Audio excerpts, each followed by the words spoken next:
এমন সময় একটা ব্যাপার ঘটল। সামনে ঘন বনের মধ্যে অনেক দূর থেকে একটা উঁচু সুস্পষ্ট কর্কশ অট্টহাসির শব্দ উঠল।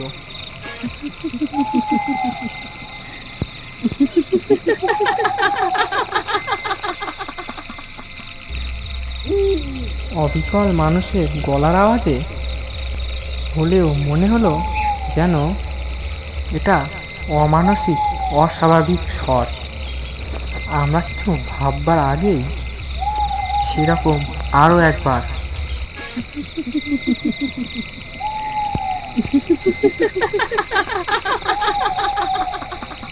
এবং তারপর আবার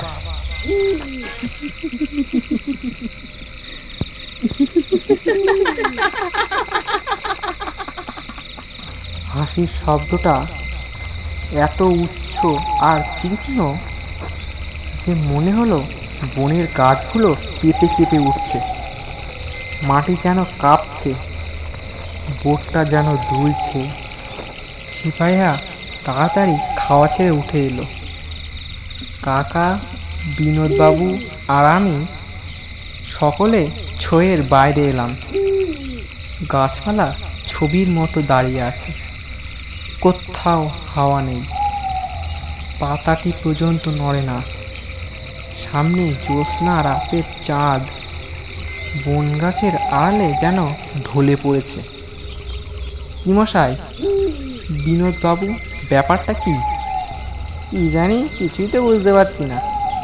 মাঝিরা ভারী ভয় পেয়ে গিয়েছে।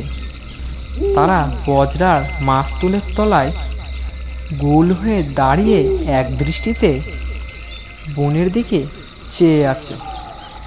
এ কি অলক্ষণের ব্যাপার! আজ মনে হয় কপালে বিপদ নাচছে। হাসি ইতিমধ্যে থেমে গেছে। কাকা একটু গলা তুলে জিজ্ঞেস করলেন, কে কে কেউ আছো এখানে? কোনো শব্দ নেই। কাকা আবার জিজ্ঞেস করলেন, কেউ আছো ওখানে? কোনো সাড়া নেই। কাকা এবার বাকিদের উদ্দেশ্যে বলল, কেউ নির্ঘাত বদমাইশি করছে, ভেবেছে আমার নতুন লোক, তাই ভয় দেখাচ্ছে। চলো চলো, সবাই ভেতরে চলো। বিনোদ, চলো, খেলাটা এখনো বাকি আছে তো। কাকার ভরসা পেয়ে বাকিরাও আশ্বস্ত হলো। সত্যি আর হাসি শোনা যাচ্ছে না। কাকার কথাই ঠিক। আমরা সকলে ছয়ের মধ্যে ঢুকতে যাচ্ছি, এমন সময় আবার সেই হাসির শব্দ।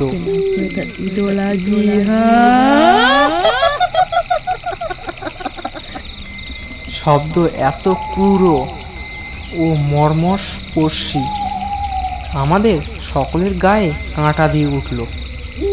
মাঝিও দোকানে হাত দিয়ে বলে উঠল, বোটটা যেন আবার দুলতে শুরু করলো। খাবার দাবারের বাসনপত্র চারিদিকে ছড়িয়ে ছিটিয়ে পড়ছে। আমিও কেমন যেন টাল সামলাতে পারছি না। কাকা ও বিনোদবাবু ছইয়ের মধ্যে পরস্পরের মুখ চাওয়াচাওয়ি করলেন। বিনোদবাবু বললেন, কি মশাই, হাই না নাকি? কিন্তু তার মুখ দেখে আর গলার সুরে মনে হলো তিনি কথাটা নিজেই বিশ্বাস করেন না। তারপর নিজেদের মধ্যে পরামর্শ শুরু হলো। মাঝি ভাই, নৌকো এখান থেকে সরানো যায় না? হ্যাঁ, ঠিক বলেছেন। কি, হ্যাঁ, এখান থেকে অন্য কোথাও নিয়ে চলো। আর চেষ্টা করে দেখাই না, এখানে এভাবে সারা রাত তো থাকা যায় না।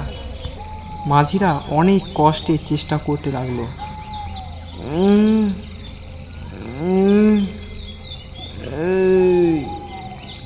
কিন্তু ভাটার টান এত বেশি, বড় গাঙে টান খেয়ে ওই রাতে অত বড় ভারী লঞ্চটাকে উজানে নেওয়া চলে না। অগত্যা সেইখানেই রাত কাটাতে হলো।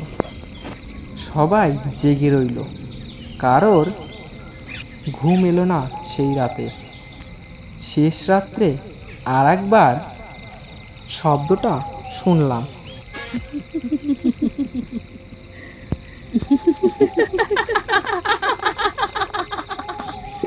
বনভূমি তখন নিস্তব্ধ। চাঁদ ডুবে গিয়ে নদী, আকাশ, বন সব অন্ধকারে একাকার। আর আমার চোখ ঘুমে ঢুলে এসেছে। এমন সময় অন্ধকার ভরা গভীর বনভূমি দিক থেকে আর একবার সেই বিকট হাসির শব্দ শুনতে পেলাম।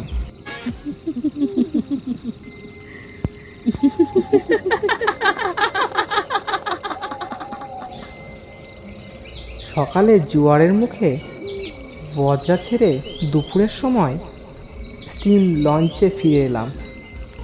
সেখানে সব কথা শুনে প্রধান সানিম খালাসিদের মধ্যে কেউ কেউ বললে, এই শব্দ আমরা আগেও শুনেছি, কিন্তু ওই জায়গা তো কেউ একটা যায় না।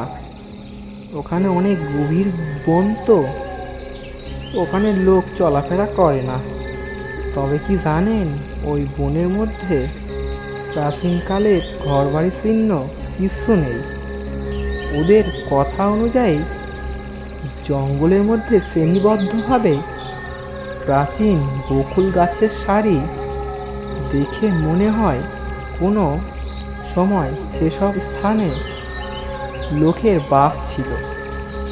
সে যাই থাকুক, আজও এতদিন পরে যখনই কথাটা মনে পড়ে তখন এই কথাটাই মনে হয়।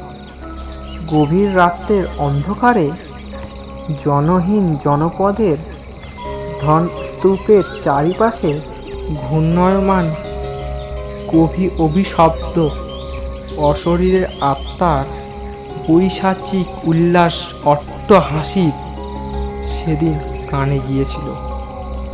তাই হাসির রোলটা যখনই মনে আসে, আজও এতগুলো বছর পরে যেন সারা শরীর শিউরে উঠছে।